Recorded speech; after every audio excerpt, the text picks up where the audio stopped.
after waiting for my externship for 2 months, I can say it was worth the wait.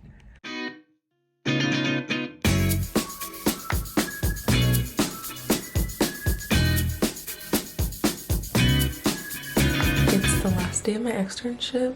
I have a bunch of pokes I need to do by the end of the day today. And I did not sleep enough last night, but I'm really excited. I've had to do laundry like every 2 days because I only have 2 pairs of scrubs.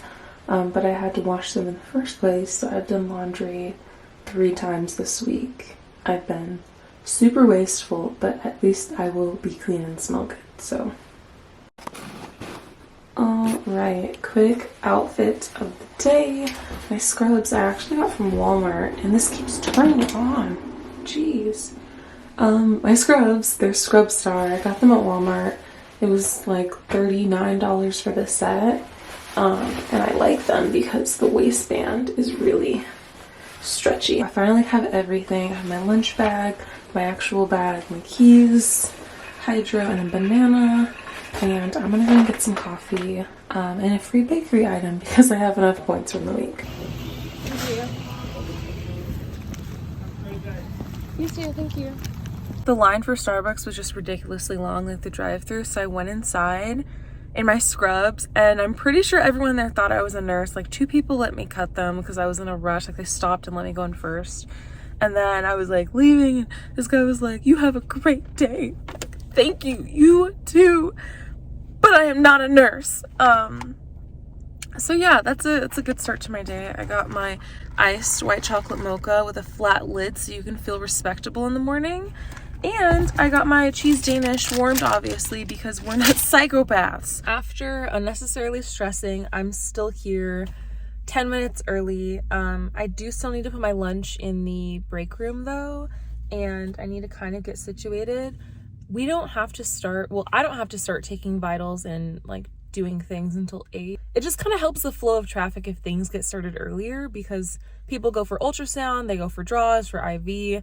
And if we get them in like faster before more people come in, it helps a lot. So I'm gonna go do that, but I just wanted to touch base. Okay, so I have 38 draws successfully. I need 50 by the end of today to be certified, so I need to do 12. So I have a bunch of coworkers that said I could do them today, which is great. Hopefully there's a lot of PRPs. That means I can do their blood draws. Hopefully my coworkers hydrated this morning so I can draw them. Obviously, I can't bring you with me. I can't show you inside at all. It's a private practice. I don't want to offend any of the physicians or nurses. It's too confined of a space even to catch a small video because there's patients everywhere. So the really only time I can update you is if I go to the bathroom or on my lunch. I'm gonna go because I'm gonna be late at this point, or just perfectly on time. Yeah, see, it's 7, you can't see, it's 7:52. I'll see you there.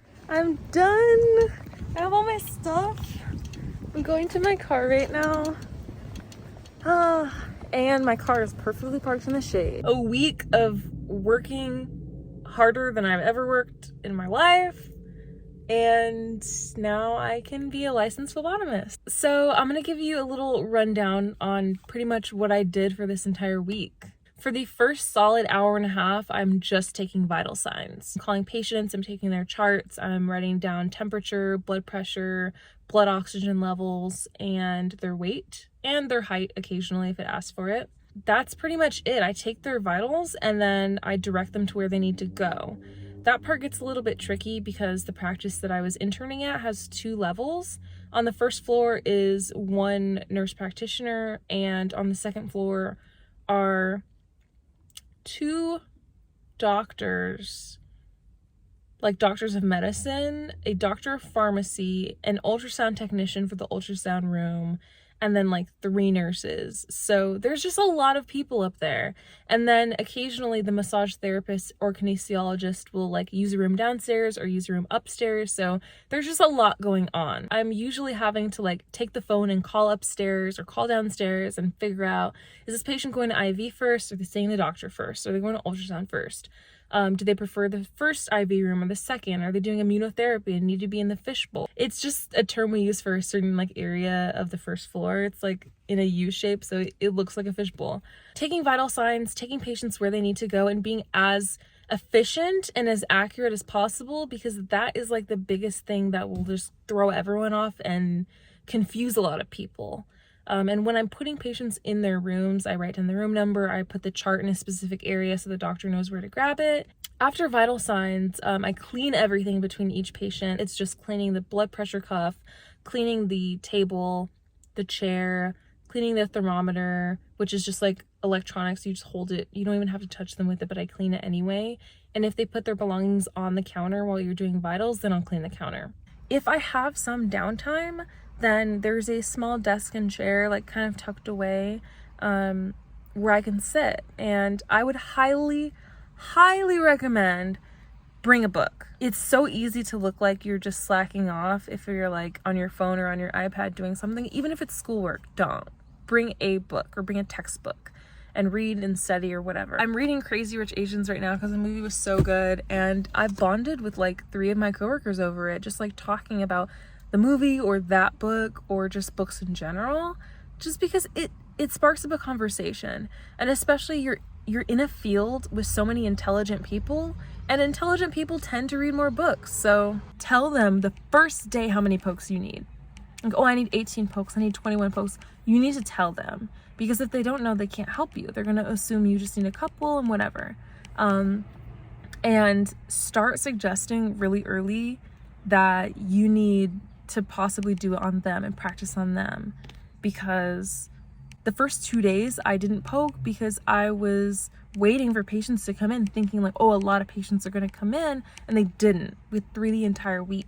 So just be very vocal very early about what you need, because they're going to help you get what you need. You just have to tell them. The only patients I was able to draw are people that only need blood work done. If they needed an IV as well, then I didn't draw their blood, because we don't want to poke a patient twice, and I can't do IV. So I would have to do blood, and then the nurse would have to do IV, and it's just unnecessary pain. So we don't do anyone that needs an IV as well. So the PRP patients are the ones that just need blood. And for this entire week, for these 5 days, 3 PRPs came in, and 2 of them the nurses did. The first one, the nurse was just showing me how they do it in this facility, and then the second one, the nurse thought she was a hard stick, but afterwards she was like, I could have let you do that. Like, that was very straightforward. She's a plump vein, like, you could have done that. And I saw the vein. I could have, but I didn't want to say anything because I'm just an intern, right? In my practice, the nurses, like the IV nurses, have their own room. So I would go in there and I would do things for them.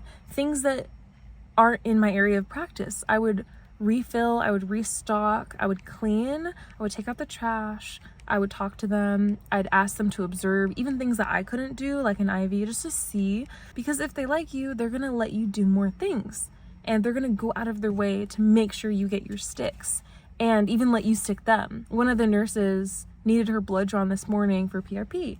So I drew her. It was funny because she was kind of helping me direct, which was scary and nauseating, because how can you move a needle that's in your own arm? But don't be in a hurry to get out and to leave and to go on lunch or to go home, or just let them know that you want to get as much as you can out of your externship, and be as patient as possible, because I've never asked to leave early.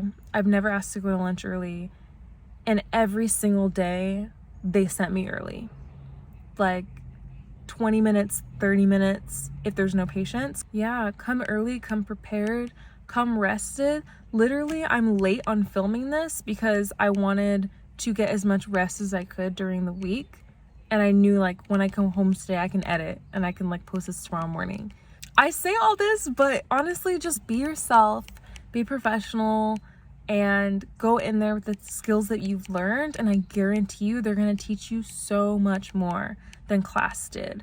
And they're going to be happy to teach you, because if you're respectable and you respect them and you let them know like you want to be here and you want to learn from them, they're going to teach you. After waiting for my externship for 2 months, I can say it was worth the wait. I jumped around a little bit trying to get in sooner, but I gave up at some point because I was like, listen, there's not going to be anything, and there wasn't. But I'm really glad that my experience was here. But I guess that's it. If you guys have any questions about externships, about phlebotomy in general, about classes, let me know. I'll answer them to the best of my ability. I will be licensed soon, thankfully, now that I'm done with this week, but I'm not currently licensed, so I don't have a bunch of experience, but things like class and externship, I can definitely help with. So let me know. But thank you for watching, and I'll see you guys next time.